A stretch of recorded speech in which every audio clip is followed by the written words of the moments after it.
नमस्ते मित्रों। आज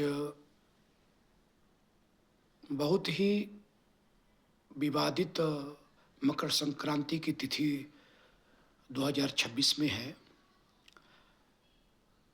2026 में मकर संक्रांति को लेकर पूरे भारतवर्ष में, पूरे विश्व में ओह-पोह की स्थिति बनी हुई है।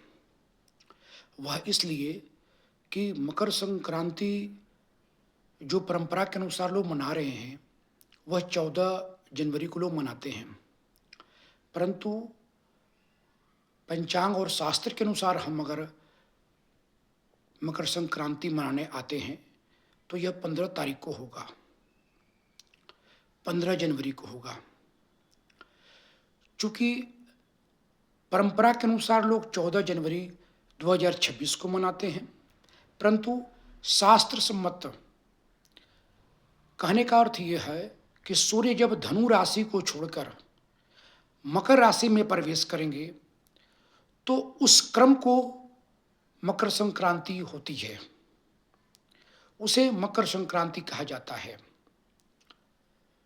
ऋषिकेश पंचांग के अनुसार मकर संक्रांति का जो समय है वह रात्रि 9:38 पर है 14 जनवरी को, जिसका पुण्यकाल 16 घंटे तक रहता है।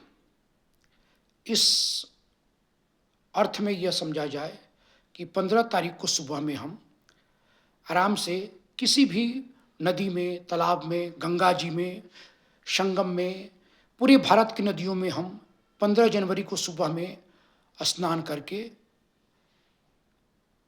दान दक्षिणा करके अपने पुण्य को प्राप्त करते हैं। क्योंकि पुण्य को प्राप्त करने का मतलब यह है, शास्त्रों में कहा गया है कि जो मकर संक्रांति का पुण्य काल आता है, उस समय अगर आप तिल, दही, चिवड़ा, नाना प्रकार के चीज़ों का दान करते हैं तो इससे आपके पितृ प्रसन्न होते हैं और आपके द्वारा किया गया पाप वो पुण्य को प्राप्त होता है। इसलिए मकर संक्रांति 15 जनवरी को मनाएं और आराम से सुबह 7 बजे से लेकर सुबह 5 बजे से लेकर के आप 9:30 तक मना सकते हैं। इस क्रम में आप पुण्य दान कर सकते हैं। मकर संक्रांति का महत्व अपने आप में विशेष है। मकर संक्रांति पूरे भारतवर्ष में अलग अलग नामों से मनाई जाती है। कहीं लोग पोंगल के नाम से व्रत को मनाते हैं, कहीं दही चूड़ा के नाम से, कहीं खिचड़ी के नाम से प्रसिद्ध है। परंतु एक बात सत्य है कि इस दिन पूजा करने से उनकी सारी मनोकामना पूर्ण होती है। जय श्री कृष्ण।